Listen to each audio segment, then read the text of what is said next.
2 minutes 30.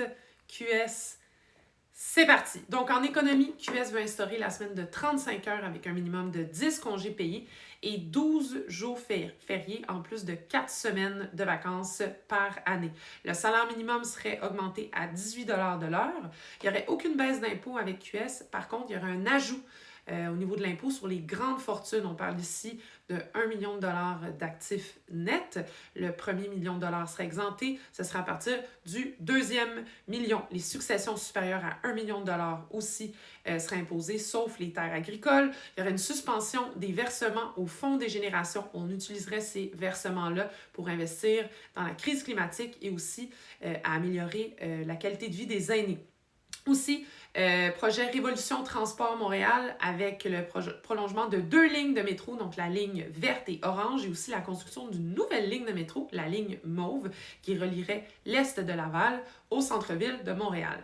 En environnement, c'est la grosse affaire pour QS, donc s'engage à réduire d'au moins 55% les gaz à effet de serre par rapport au niveau de 1990 d'ici 2030 pour atteindre la carboneutralité en 2050. Il y aurait une interdiction des projets de pipeline partout sur le territoire. QS s'engage à protéger d'ailleurs 30% du territoire d'ici 2030, surtout dans le sud du Québec. Il y aurait une augmentation considérable des redevances en ce qui a trait à l'utilisation de notre eau par les entreprises privées.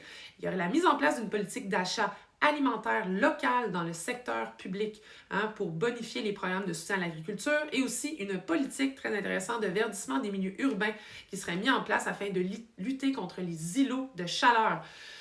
En santé, maintenant, le 811 serait vu comme première ligne en termes de services de santé. Donc, le 811, le numéro qu'on appelle.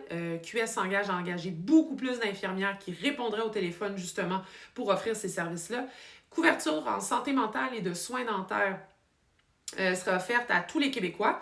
Mise en place aussi d'un régime d'assurance médicaments public et universel, sans parler de la contraception gratuite. Donc, oui, contraception, mais aussi l'accès aux produits d'hygiène menstruelle qui serait gratuit.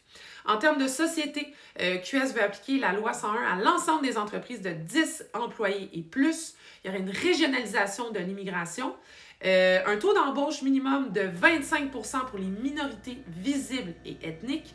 QS veut élargir la portée de la loi sur l'équité salariale. Il y aurait une meilleure reconnaissance des diplômes des personnes immigrantes. Et aussi, QS veut améliorer l'accès aux produits marins québécois, les produits d'ici.